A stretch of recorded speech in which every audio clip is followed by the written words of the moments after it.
우리 성도님들 좌우로 앞뒤로 인사 나누셨으면 좋겠습니다. 만나서 반갑습니다. 어려울 때 잘 오셨습니다. 예, 감사합니다.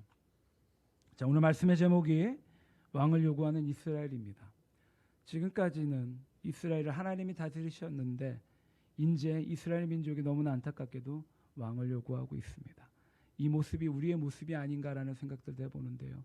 말씀을 통해 하나님의 은혜가 넘쳐나는 시간이 되었으면 좋겠습니다.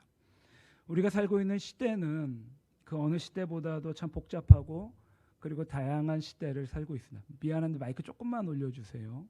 예. 그 복잡하고 다양한 삶의 모습 가운데 우리가 각자 처해진 세대가 다 다르겠죠. 삶의 환경들, 어떤 문화들 또는 삶의 이슈들이 참 다 다를 수 있습니다. 그럼에도 우리가 살고 있는 너무 크면 조금만 더 줄여주세요. 우리가 살고 있는 시대 가운데 가장 큰 이슈가 있다면 우리 성도님들 뭐라고 생각하십니까? 우리 세대, 우리가 살고 있는 시대, 대한민국의 아마도 가장 큰 이슈다라고 말하면 다름이 아니라 2022년 3월 9일 수요일에 있을 대통령 선거, 대한민국 대통령 선거를 뽑는 일일 것입니다. 이 대통령 뽑는 일에 여당과 야당 등 각 당들은 각자의 사활을 걸고 서로 자신들의 대통령 후보를 내고 자신들의 대통령 후보가 훌륭하다라고 아주 열심히 홍보하고 있습니다. 그것도 마치 목숨을 걸고 홍보를 하고 있지요. 그리고 각자 후보들에 대하여 그 후보를 지지하는 사람들이 있습니다. 아주 열광적으로 지지하죠. 어쩌면 요즘 잘 나가는 배우나 아이돌 스타라든지 아니면 스포츠 스타들처럼 열광합니다. 왜 그렇게 사람들은 대통령 뽑는 일들에 그렇게 수많은 관심을 두고 있는 것일까요? 무엇 때문에 마치 목숨을 내어 걸듯이 지지하고 열광을 하고 있을까요? 아마도 그것은 다름이 아니라 각자의 입장에서 자기 자신들의 입장에서 자신들의 좋은 지도자, 좋은 리더를 원하고 있기 때문입니다. 그렇습니다. 세상은 각자 자기 위치에서 자신들의 입장에서 좋은 지도자, 좋은 리더들을 원하고 있습니다. 이왕이면 능력 있고 이왕이면 모든 사람의 존경을 받을 수 있는 그런 지도자 또는 리더를 이 세상 가운데는 원하고 있습니다. 그래서인지 제가 얼마 전에 유튜브 채널에서 이 리더에 관한 독특한 시리즈 광고를 하나 본 적이 있습니다. 아마 성도님들도 제가 봤을 때는 다 보셨을 거라고 생각이 되는데요. 제가 본 광고는 그 현대자동차에 대한 광고인데 이 컨셉이 뭐냐면 그 주제가 있잖아요. 광고들마다 주제가 있는데 이 컨셉이 뭐냐면은 성공에 관하여라는 30초짜리 초단기 3가지 시리즈물들이었었습니다. 그리고 그 문구가 있었는데 주된 문구 카피라고 하죠. 무엇하는 리더. 그러니까 리더는 이런 일들을 해야 된다라는 어떤 그런 주제에 30초짜리 3개의 광고를 내보냈는데 굉장히 좀 많이 이렇게 생각이 되는 그런 광고였습니다. 제가 잠시 소개시켜 드릴 텐데요. 첫 번째 이야기는 좋은 리더란 주변을 꼼꼼히 살피는 리더입니다. 자, 꼼꼼히 살피는 리더예요. 내용이 있는데 코로나로 재택근무를 중인 사원이 있습니다. 직장 상사가 관심을 가지죠. 같은 공간에 있지 않기 때문에 이렇게 서로 신경 쓸 틈이 없는데도 불구하고 성실히 일하는 부하 직원을 상사가 먼저 알아봐 줍니다. 그러니까 좋은 리더란 주변을 어디서든지 꼼꼼히 살필 줄 아는 리더입니다. 두 번째 이야기 좋은 리더는요. 팀원의 이야기를 귀 기울여주는 리더입니다. 그러니까 항상 위에 높은 위치에 있으면 뭔가 항상 말을 하게 되죠. 그런데 뭔가 말을 하는 것보다는 밑에 있는 사람들의 이야기를 들어줄 줄 아는 사람들이 이 시대 가운데 소통하는 리더라고 말합니다. 이 직원은 입사하기 전까지 참 말이 많았던 직원이었습니다. 그런데 직장 생활을 하면서 어느새 말수가 좀 줄어듭니다. 이를 캐치한 팀의 리더가 팀원과의 일대의 시간을 가지고 여러 가지 질문을 통하여 자기가 가지고 있는 어떤 그런 의견들, 생각들을 자연스럽게 내어놓을 수 있게끔 만들어줍니다. 그리고 이 직원이 다시금 말문이 터지게 됐지요. 좋은 리더는요. 팀원들이 자기의 의견을 자유롭게 표현할 수 있도록 잘 들어줄 줄 아는 사람입니다. 자, 세 번째 마지막에는 좋은 리더는 팀원의 뒤를 봐주는 사람입니다. 그러니까 뭐 어떻게 보면 뒷병역이라 할 수도 있겠지만 그런 의미가 아니라 지켜주는 사람이죠. 내 사람은 내가 지킨다라는 그런 의미입니다. 팀원의 잘못으로 문제가 생깁니다. 그런데 놀랍게도 이 상사는요, 그 책임을 팀원에게 떠넘기지 않습니다. 자기가 밑에 다스리고 있는 팀원이기 때문에 자기가 책임을 집니다. 그리고 먼저 팀원의 편이 됩니다. 다른 상사, 다른 리더가 그 팀원에게 뭐라고 한마디 했을 때 함부로 대할 수 없도록 팀원의 말을 대신 전해줍니다. 좋은 리더는요, 팀원을 지켜주는 사람입니다. 이 세 편의 광고를 통해서 세상 가운데 원하는 리더가 어떤 리더인지에 대하여 조금은 살펴볼 수 있는 그런 기회가 되었습니다. 그렇다면 성도님들이 생각하시는 좋은 지도자, 좋은 리더, 과연 어떤 부류의 사람들인가요? 세상은 세상 사람들이 열심히 생각하고 교회 안에서의 좋은 리더, 좋은 목회자, 좋은 지도자는 과연 어떠한 사람들인가요? 저는 간절히 바라는 것은 예수님의 리더십이 있었습니다. 예수님의 리더십은 겸손과 섬김의 리더십이었죠. 저도 그런 예수님의 그 리더십을 닮기를 원합니다.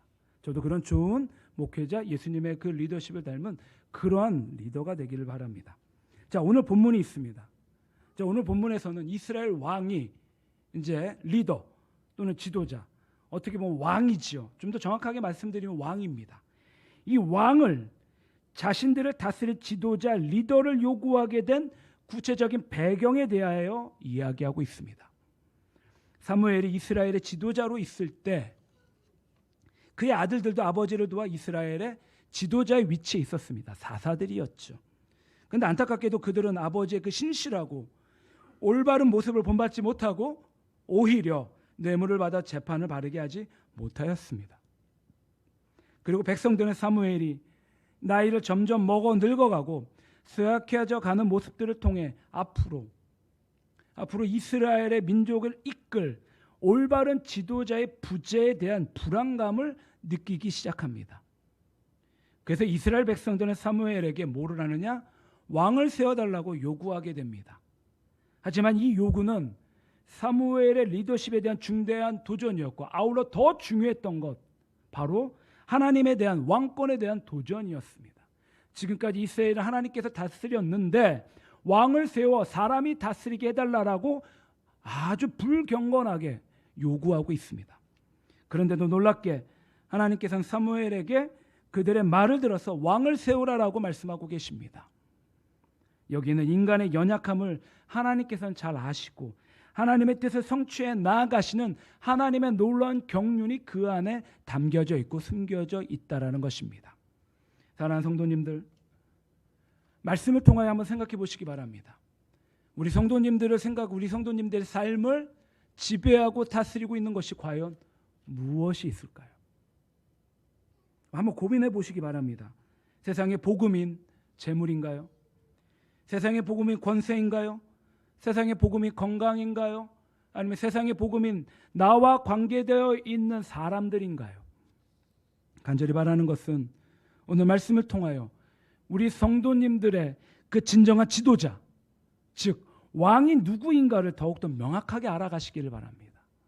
그래서 우리가 좌우로 흔들리지 않는 그 믿음의 반석 위에 오직 여호와 하나님 한 분만으로 만족하고 기뻐하며 즐거워하며 감사하는 그런 복된 성도님들이 되시기를 주님의 이름으로 간절히 축원합니다. 아멘. 자, 제가 오늘 세 가지 대지를 말씀을 드리는데 이 세 가지 대지가 하나님께서 직접 말씀하신 것들입니다.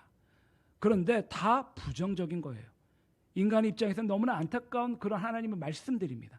잘 들어보시기 바랍니다. 물론 다음 주 주보에 이 세 가지 대지를 제가 올려드릴 텐데 잘 듣고 묵상해 보시기 바랍니다. 첫 번째, 되게 가슴 아픈 장면이죠. 하나님께서 말씀하시기를 나를 버려 왕이 되지 못하게 함이니다라고 하나님께서 말씀하십니다. 사무엘의 나이가 많아지자 이제 두 아들인 요엘과 아비야를 사사로 삼게 됩니다. 그런데 3절에 보니까 너무나 안타깝게도 이들이 이익을 따라 뇌물을 받고 판결을 굳게 만듭니다. 사무엘과 같이 훌륭하고 영성 깊은 아버지 밑에 안타깝게도 이런 불량한 아들들이 생겨나 버렸습니다. 이들은 아버지의 신앙, 인격, 고결한 삶의 모습을 담지 못했습니다. 사사들이 주로 하는 일은 재판이었지만 이 두 아들은 공의롭지 못하게 자신들의 이익에 따라 뇌물을 받고 판결을 굳게 만듭니다. 이들의 이러한 모습들이 장로들에게 알려졌고 이것들이 빌미가 되어 사무엘에 대하여 불신하게 되는 결과를 가져오게 됩니다. 자, 4절과 5절입니다. 당시 사사들의 역할은 외적의 침략이나 약탈이 발생될 경우에 정치적 군사적 통치자가 되어 적군을 물리치고 백성들의 재산을 보호하며 평화를 수호하는 그러한 역할을 하게 됩니다. 그런데 이들이 평소에는 백성들의 각종 대소사의 문제들을 해결해 주는 재판관, 즉 사사, 영어로는 저지죠. 그런 역할을 하게 됐지요. 뿐만이 아니라 이들은 이런 행정적인 일, 사법적인 일뿐만이 아니라 영적인 일도 도맡아 했었던 그런 사람들입니다. 백성들에게 하나님의 말씀을 가르치고 깨우치는 영적인 지도자들이었고 엘리 제사장처럼 제사를 하나님 앞에 드려지는 그런 제사장의 역할까지도 감당했습니다. 그러니까 사사는 왕권과 사사는 제사장과 사사는 이 선지자적인 직분들을 감당하는 어떻게 보면 통합적인 영적인 지도자였습니다. 그랬기에 사사는 사람이 뽑은 것이 아니라 사사는 오직 하나님의 선택에 의하여 세워졌었고 하나님의 뜻과 말씀에 따라 통치하는 하나님의 대리자가 바로 사사들이었습니다. 그리고 사무엘은 그 누구보다도 하나님의 이러한 사사의 역할 사명들을 잘 감당했던 그러한 사람이었죠. 그런데 너무나 안타깝게도 이스라엘의 모든 장로들이 모여서 사무엘을 찾아오게 됩니다. 그리고 5절에 뭐라고 말하느냐? 당신은 늙고 당신의 아들들은 당신의 행위를 따르지 않으니 이제 다른 나라들과 같이 이스라엘에도 왕을 세워달라고 요구하게 됩니다. 그러니까 이런 사사들의 체제로는 이스라엘 주변들의 나라에서 살아남을 수 없다라고 생각을 했었고 주변의 모든 나라와 같이 자기들도 왕의 제도를 도입해야 한다는 것이었습니다. 그래서 장로들은 포스트 사무엘 시대, 즉 사무엘 이후의 시대를 현실적으로 준비하고 이에 가장 좋은 대안이 과연 무엇일까 고민했고 그래서 자신들에게 왕을 세워달라고 결론을 내리게 됩니다. 6절에 우리에게 왕을 주어 우리를 다스리게 하라 했을 때 사무엘이 그것을 기뻐하지 아니하여 여호와께 기도하며 사무엘의 반응은 기뻐하지 아니했습니다. 왜냐하면 이스라엘이 잘 생각해 보시기 바랍니다. 주변 나라들에게 끊임없이 압제를 당한 이유가 과연 인간적인 왕이 없어서 그런 어려움을 당하고 있었을까요? 아니지요. 절대로 아닙니다. 그것은 바로 이스라엘의 범죄함, 이스라엘의 우상 숭배, 이스라엘의 그런 불신앙 때문에 이스라엘의 주변 나라들에게 어려움을 당했다라는 것이죠. 엉뚱한 데 가가지고 지금 결론을 찾고 있습니다. 그래서 전심으로 여호와께 돌아갈 때 하나님께서 보호하시고 번성케 하심을 사무엘은 그 누구보다도 잘 알고 있었습니다. 그래서 사무엘은 이 일로 마음이 아팠었고 하나님 앞에 기도를 하게 됩니다. 자, 7절 같이 우리 한번 봉독하겠습니다. 한번 성경 말씀 보시겠습니다. 7절 같이 봉독하겠습니다. 시작. 여호와께서 사무엘에게 이르시되 백성이 내게 한 말을 다 들으라.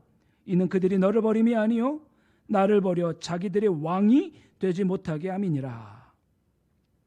참 너무나 가슴 아픈 장면입니다. 자, 사무엘은 장로들이 자기를 버렸다고 생각했는데 하나님께서는 그들이 나를 버려 쭉 하나님을 버려 자기들의 왕이 되지 못하게 함이라고 말씀하고 계십니다. 이 말씀의 의미는 어떤 의미느냐? 지금까지 이스라엘을 이끄시고 인도하신 분이 바로 여호와 하나님이셨다라는 것을 하나님께서 직접 사무엘에게 말씀해주고 계십니다. 이스라엘이 어떤 민족인가요? 이스라엘은 말 그대로 선민 민족입니다. 하나님께서 선택하신 민족입니다. 하나님께서 지명하셨던 민족입니다. 하나님께서 이스라엘의 왕이 되셨고 그들을 다스려 오셨습니다. 출애굽 때부터 가나안의 왕으로 하나님께서는 통치하셨고 가나안을 정복한 후에 사사 400년 시대 동안 하나님께서는 필요할 때마다 사사들을 세워서 이스라엘을 통치해 오셨습니다. 그런데 이제 더 이상 하나님의 다스림을 받지 않겠다라는 것입니다. 이제 더 이상 하나님의 직접적인 통치를 받지 않고 자신들이 원하는 왕을 세워서 그 왕의 통치를 받겠다라는 것이고, 이는 하나님의 나라의 그 백성의 특권, 그 사명을 버리고 세상적인 길로 가겠다라는 그런 안타까운 그런 고백들이었습니다. 너무나 안타깝죠. 지금 이스라엘은요, 눈에 보이지 않는 하나님보다 눈에 보이는 그런 왕정이라는 제도가 실제로 자기들을 지켜줄 것이다라고 생각하고 있습니다. 보이지 않는 하나님보다 보이는 강력한 리더십을 가진 사람과 제도가, 눈에 보이는 물질이 자기 자신의 안녕과 번영을 지켜줄 것이다라고 생각하고 있습니다. 그들이 왕만 세우면 하나님과 바른 관계 가운데 있지 않더라도 행복한 세상을 만들 수 있을 거다라고 생각하고 있습니다. 자신들이 왕만 세우면 자기 마음대로 살고 이제 다른 열방으로부터, 압제로부터 보호받을 수 있을 거라고 생각하고 있습니다. 하나님 없어도 잘 사는 나라, 세상 국가들과 경쟁해서 이길 수 있는 그런 강력한 나라가 왕만 세우면 될 수 있을 거라고 생각하고 있습니다.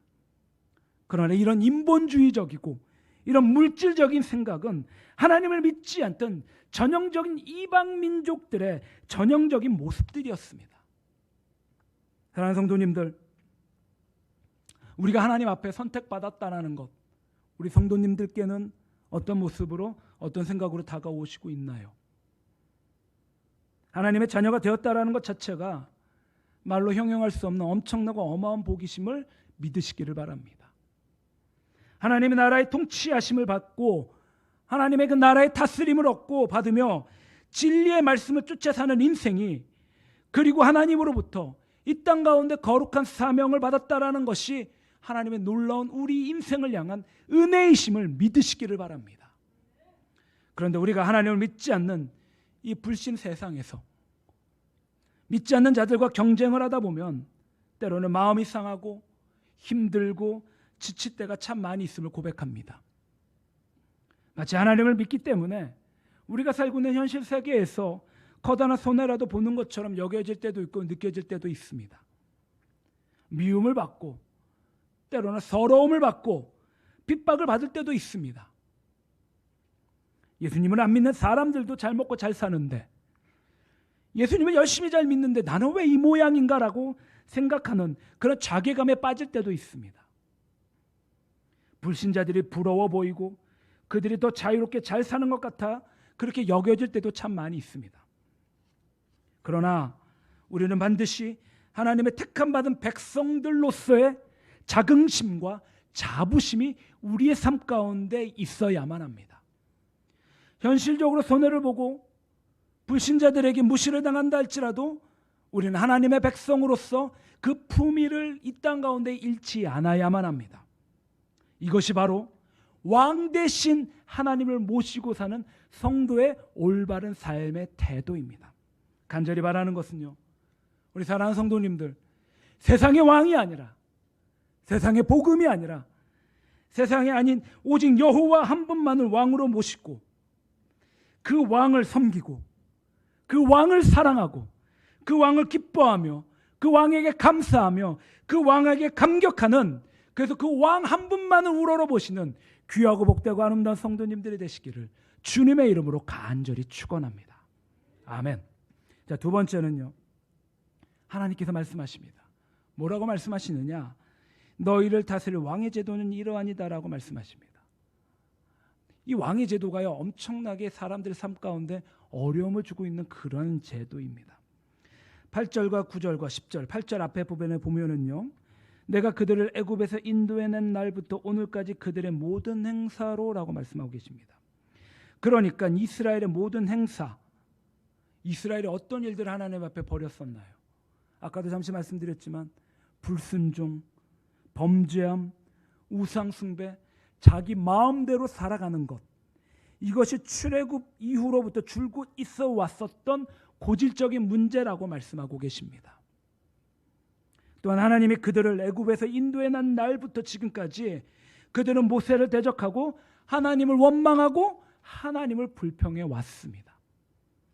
그러나 하나님께서는 사무엘에게 그들의 요구를 들어주되 그들을 다스릴 왕의 제도를 가르치고 엄히 경고하라라고 말씀하셨고, 사무엘이 왕이 요구하는 백성에게 여호와의 모든 말씀을 잘 전합니다. 11절부터 13절, 너희를 다스리는 왕의 제도는 이러하니다라고 말씀하고 계시는데요, 제가 한번 보겠습니다. 강제로 아들들을 데리고 가서 그의 병거와 말을 끌게 합니다. 병거 앞에 달리게 합니다. 1000부장과 50부장을 삼습니다. 그러니까 전쟁에 참여하게 한다라는 것입니다. 누구를 위해서요? 하나님이 아닙니다. 왕을 위해서라고 합니다. 왕을 위해서. 또 자기의 밭을 갈게 하고 추수를 하게 만듭니다. 또 자기의 무기와 병거와 장비도 만들게 합니다. 딸들을 데려다가 향료 만드는 자와 요리하는 자와 떡 굽는 자로 삼게 됩니다. 16절에 노비와 아름다운 소년과 나귀들을 끌어다가 자기의 일을 시킵니다. 하나님의 일이 아닙니다. 왕의 일입니다. 왕의 권력이 강화되면 아들과 딸들을 왕에게 뺏기고 엄청나고 어마어마한 고통을 당하게 됩니다. 14절과 15절과 17절에 소출의 제일 좋은 것을 왕이 가져다가 먹을 것입니다. 또 왕의 신하들에게 줄 것입니다. 왜냐고요? 왕에게 충성하려면 그 신하들을 잘 먹이고 잘 섬겨야만 합니다. 또 하나님께 드리는 11조 외에 사람에게, 왕에게 드리는 11조를 거두게 될 것입니다. 이는 국가에 내는 무거운 세금을 의미합니다. 사사시대에는요, 하나님 앞에 드리는 11조와 자원하여 드리는 예물 외에는 별도로 바치는 세금이 없었습니다. 그러면 각종 세금으로 인하여 겪게 되는 고통과 희생은 하나님 통치를 거부하는 행위에 대한 심판이었습니다. 그리고 그들은 마침내 왕이 종이 되고 맙니다. 그런데요, 자, 이거는 표면적인 거예요. 이거보다 더 큰 고통이 있습니다. 자, 18절 한번 성도님들 같이 한번 우리가 봉독하겠습니다. 18절 다 찾으셨으면 같이 읽겠습니다. 시작. 그날에 너희는 너희가 택한 왕으로 말미암아 부르짖되 그 날에 여호와께서 너희에게 응답하지 아니하시리라 하니. 자, 그들이 원하는 왕의 제도가 이제 정착이 되고 확립이 됩니다. 그렇게 되면 그들이 택한 왕으로 인하여 하나님 앞에 부르짖게 됩니다. 지금까지는 다른 나라의 압제들로 인하여 하나님 앞에 부르짖게 되었는데, 이제는 자기 자신들이 택한 왕으로 말미암아 하나님 앞에 부르짖게 만든다라는 것입니다. 그런데 문제가 있어요. 전에는 왕이 없을 때 하나님 앞에 부르짖으면 그 나라 민족 가운데 있었던 문제들을 하나님께서 해결해 주셨는데, 이제는 너무나 안타깝게도 하나님께서, 여호와께서 너희에게 응답하지 않으실 거라고 말씀하고 계십니다. 지금까지 부르짖으면 하나님께서 이스라엘을 구원해 주셨습니다. 그런데 이제는 아무리 부르짖어도 하나님께서 응답하지 않으십니다. 이것은 무엇을 의미하느냐? 이스라엘이라는 나라의 영적인 멸망을 의미하고 있습니다. 하나님께서는 사무엘을 통하여 그들이 선택한 왕정 제도가 얼마나 참혹한 결과를 맞이하게 되는지, 그리고 최악의 상황이 무엇인지를 깨우쳐 주셨고 그들을 스스로 택하도록 기회를 마련해 주셨습니다. 저는 우리도 하나님은 마지막 순간까지도 우리 가운데 우리에게 강요하지 않으십니다. 우리에게 올바른 판단을 기대하시고 우리에게 선택권을 주십니다. 그럼에도 불구하고 여전히 사람은 하나님의 뜻을 따르지 않고 여전히 내가 가지고 있는 정과 나의 욕심에 이끌려 행하게 되며 스스로 그 모든 대가를 지불해야만 합니다. 이것이 하나님께서 역사하신 방법입니다. 사랑하는 성도님들, 우리도 이스라엘 백성처럼 현실적인 문제에 부딪힐 때도 있습니다. 불신자들처럼 문제들을 해결하고 싶을 때도 있습니다. 하나님 없이 세상 사람들의 그런 가치관, 생각들, 그런 문제 해결 방식으로 문제를 내가 해결을 하면 아주 쉽게 해결될 것이다라고 생각될 때도 있습니다. 그런 유혹을 받을 때도 있습니다. 때로는 내가 가지고 있는 실력, 내가 가지고 있는 힘으로 해결할 수도 있게 그런 생각들도 하게 됩니다. 그런데요, 우리 하나님은 인격적인 분이십니다. 하나님은 우리를 로봇으로 만들지 않으셨죠. 우리가 A를 선택하든 우리가 B를 선택할 수도 있게끔 우리 가운데 선택할 수 있는 자유의지를 우리 가운데 하나님께서는 주셨습니다. 그 선택은 자유이지만요, 분명한 것은 그 선택에 대한 책임은 우리 스스로가 짊어져야만 한다는 것이죠. 하나님을 선택할 것인가, 세상을 선택할 것인가. 간절히 바라는 것은 우리 사랑하는 성도님 삶 가운데 이런 선택의 기로에 서 있을 때 다른 무엇보다도 말씀에 의지하여 성령님의 조명을 받고 기도하면서 나아갈 때 하나님 보시기에 올바른 선택으로 세상의 복음이 아닌, 세상의 왕이 아닌 예수 그리스도의 복음을 따라서 하나님을 선택하셔서 하나님의 마음을 시원케 하시는 그런 주님께서 주신 그 자유의지를 하나님을 선택함으로 잘 사용하시는 귀하고 복되고 아름다운 성도님들의 되시기를 또한 주님의 이름으로 간절히 축원합니다. 아멘. 자, 세 번째는요, 하나님께서 말씀하십니다. 뭐라고 말씀하시냐? 말을 들어 왕을 세우라라고 말씀하십니다. 그러니까 이스라엘 민족의 요구 조건을 들어줘 왕을 세우라라고 하나님께서 말씀하십니다. 19절과 20절에 백성들은 사무엘의 그 구구절절한 말을 듣기를 거절했습니다. 장로들은 사무엘의 그 경계의 말을 듣고도 아닙니다, 우리에게도 왕이 있어야 됩니다라고 대답합니다. 그들은 사무엘을 통하여 주시는 하나님의 그 경고의 음성 듣기를 거절했습니다. 우리도 다른 나라들과 같이 우리 왕이 우리를 다스리고 우리 앞에 나가서 우리의 싸움을 싸워야 합니다라고 합니다. 그러니까 그들의 마음은요, 사무엘 말을 듣고 이걸 선택할 것인가 저것을 선택한 것인가라고 생각한 것이 아니라 아예 마음 가운데 결론을 가지고 사무엘 앞에 나온 것입니다. 결론을 가지고 그들의 왕을 세우고자 하는 가장 큰 이유, 우리의 싸움을 싸우는 왕이 필요하다라고 결론을 내리고 사무엘 앞에 나온 것입니다. 아주 불신앙적입니다. 과연 이 민족이 지금까지 하나님을 섬겼던 민족인가라는 의심이 들기도 합니다. 이스라엘은 하나님의 말씀을 한마디도 받아들이지 않습니다. 다른 나라들과 같이 되고자 하는 욕망들이 가득했고 하나님께서 택한 그 백성에 대한 긍지, 그 자부심은 그 안에 단 하나도 남아있지 않았습니다. 오히려 훈련이 잘 된 이방 군대의 그 강력한 힘, 강력한 조직을 지휘하는 위풍당당한 인간적인 그 모습의 왕이 너무나도 부러웠습니다. 그러니까 세상을 보니까는 그것이 너무나 아름다워 보였다라는 것이죠. 너무나 위대해 보였다라는 것이죠. 지금 내 눈앞에 보여져 있는 그것이 너무나 귀히 보였다라는 것입니다. 그러게 전쟁에서 자기들을 지켜줄 수 있다면 왕의 착취쯤은 각오하겠다라는 것이고 하나님을 버려서라도 그들 자신을 위하여 얻고 싶은 것을 얻고자 했습니다. 우리도 세상 나라와 같이 되어야 한다는 생각에 사로잡혀 하나님의 말씀이 그들 귀에 들어오지 않았습니다. 말씀을 준비하면서 너무나 마음이 안타깝습니다. 너무나 아팠습니다. 하나님을 경험하고 그렇게 하나님을 알았던 그 선민민족 이스라엘, 그런데 말씀을 묵상하고 준비할수록 이스라엘의 모습이 바로 나의 모습이 아닌가라는 생각들이 참 많이 들었었습니다. 사무엘은 백성들의 말을 다 듣습니다. 그리고 다시 하나님 앞에 아뢰입니다. 그리고 하나님께서 다시 응답하십니다. 자, 22절입니다. 22절 앞부분만 봉독하겠습니다. 22절 정말로 가슴 아픈 말씀이 있죠. 22절 앞부분만 봉독하겠습니다. 시작. 여호와께서 사무엘에게 이르시되 그들의 말을 들어 왕을 세우라. 하나님께서는요, 사무엘에게 그들의 말을 들어 왕을 세우라고 명령하십니다. 그러니까 하나님께서는 이스라엘 백성들의 고집을 강제로 꺾지 아니하십니다. 그들의 선택을 존중하십니다. 그리고 그들의 요구를 들어주라고 명령하시죠.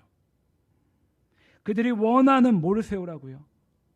왕을 세우라고 하십니다.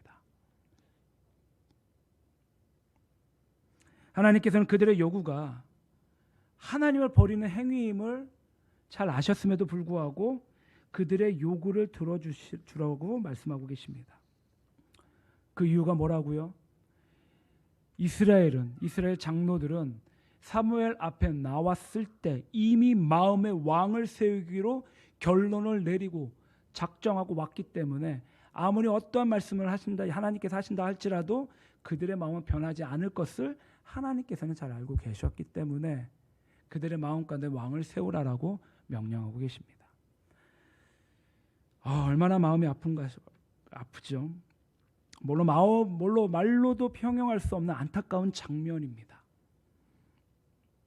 하나님이 왕을 세우기를 거절하게 해도 자기들의 생각을 전혀 내려놓을 생각이 없었습니다. 이미 마음의 결론을 내려놓고 사무엘에게 묻는 형식을 취할 뿐이었습니다. 그들의 마음은 이제 하나님을 떠났고 하나님의 왕되심을 인정하지 않습니다. 그리고 너무나 안타깝게도 하나님께서는 그들의 말을 다 들어주시더라고 말씀하십니다. 그러니까 말씀으로 이제 깨닫지 못하니까, 아무리 말씀을 하고 아무리 설득해도 깨닫지 못하니까 이제 그들의 실패를 통해서 그들이 선택한 왕정 제도가 얼마나 고통스러운지를 경험해 보도록 하신 것입니다. 이스라엘 역사를 보면은요, 다윗 왕과 같이 하나님의 마음 합한 왕도 나옵니다. 그런데 대부분의 왕들은 사울 왕처럼 다 그릇된 길로 나아갑니다. 이스라엘은 절대 권력을 가진 왕들에 의하여 고통을 당합니다. 우상 숭배자들로 전락하게 됩니다. 뿐만이 아니라 이스라엘은 끊임없는 강대국들의 침략을 받다가 결국 나라들이 멸망하게 됩니다. 하지만 최후의 날에, 마지막 날에 그들이 아무리 부르짖어도 하나님께서는 이제 응답하지 않으십니다. 사랑하는 성도님들, 마음에 세상의 생각과 욕심이 가득한 사람에게 아무리 진리를 이야기해 준다 할지라도 그 진리가 마음 가운데 들어가지 못하고 신령한 하늘의 복을 말한다 할지라도 귀에 들어가지 못하는 사람들이 참 많이 있습니다. 이미 마음으로 하나님을 떠난 사람에게 어떤 이야기를 한다 할지라도 그 사람들은 그 하나님의 말씀을 받아들이지 않습니다.